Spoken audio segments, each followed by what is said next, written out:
I looked up and I saw something no man should ever see. He was attacked by mac and cheese. Miss, are you? It was everywhere. We were surrounded. He was surrounded. And lactose? Lactose is no one's friend. This story has always been one of my favorites, but it's definitely not my brother's. Our family brings it up all the time, and he hasn't touched mac and cheese since. Besides when he just ate it last Tuesday.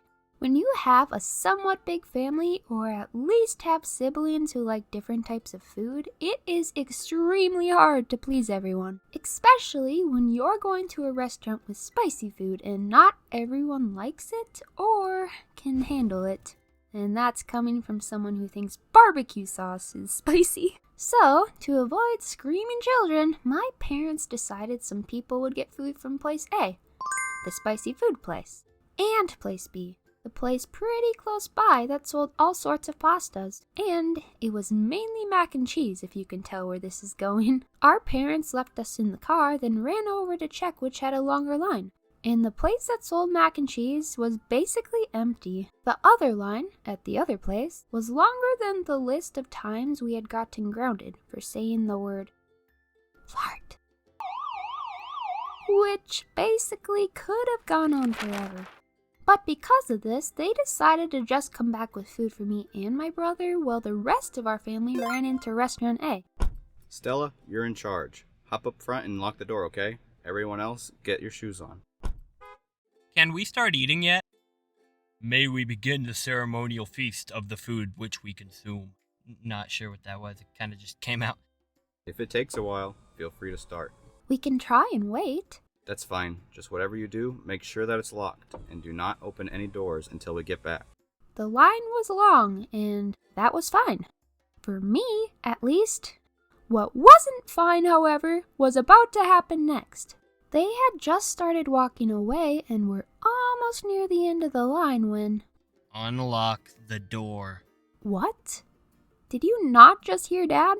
For context, my brother was almost 10 when this happened. He wasn't a toddler, but he also wasn't thinking. I was in charge though, so I tried explaining. There's a busy road next to us, and it isn't exactly safe.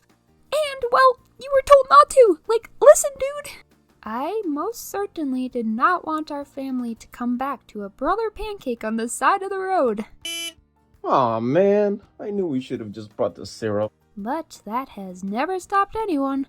Either you unlock it, or I will. This is where it kind of got crazy. He unlocked the door. Goody Two-Shoes Stella was not having it. There was no logic and no warning. He set down his mac and cheese to the side and reached for the handle. I'm gonna unlock the door. He never said that. He just unlocked it and opened it. By the time I realized what was happening, I was halfway over the seat, pulling the door closed in a fight for my life. Or probably his. I was almost in the back seat, upside down. I had my foot on the lock near me, my hands holding his door shut, and he kept unlocking it with the button near him. Even though I'm flexible and it somehow managed to work, I can't imagine what it would have looked like looking in. Do y'all think that they're okay? I mean, possibly. Should we do something about it? Hey, listen, hear me out. I think we should just leave. He looked at me, and I looked back. The war raged on that day. Unlock. Lock. Unlock. Lock. Unlock. Lock. Unlock. Lock. Unlock. Lock. Unlock. Lock. Okay, please. Just stop and sit down. Fine. Really? I'm sitting down right now. Watch me. I am so glad I watched. Remember that mac and cheese from earlier? Somehow, it had fallen to right where he was supposed to be sitting. He pretended to sit down, and I held my breath. Somehow, I knew it was a trick, and sure enough, he quick reached for the door.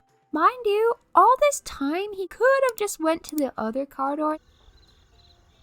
The one I couldn't reach. But then, what happened next would have never happened. He actually did, and then he sat down. For real this time. In a bowl of cheesy hot goodness. Stella. He got up so fast, I was basically watching this all happen, well, upside down, because I did not trust him to not try and leave again. Oh, haha, that's unfortunate. I thought spilling some of my water while trying to wrangle you back in the car was bad. Now, looking at you, I'm not so sure about that. Cheese was everywhere. It was a battle scene, and it somehow became even messier as he tried to stand up in the small car to try and get away from it. Stella. Can I open the door now? I think I might need some napkins. I still don't know what happened that day, or why. You want to know what I do know? Want to know who got the last laugh? No one. Because I have never stopped laughing at it, and so did my parents and the rest of our family when they came back. Yeah, and you better not try that again. We paid for that, and you're eating it. Also, orange is a good color on you. Really makes the color in your eyes pop. Oh my goodness, I love this story so much. I do love my brother and all, but this went on for a good 10 minutes and it literally felt like 10 years. I asked him to read the script with me and I kind of understood why he didn't want to, but I also it would have been so funny. I mean, at least I got to collab with my friends though, so I'll link their channels in the description and I highly recommend you check them out after you watch this next video. Also, this art is so epic and thank you for making it. Stick around and stick with Stel.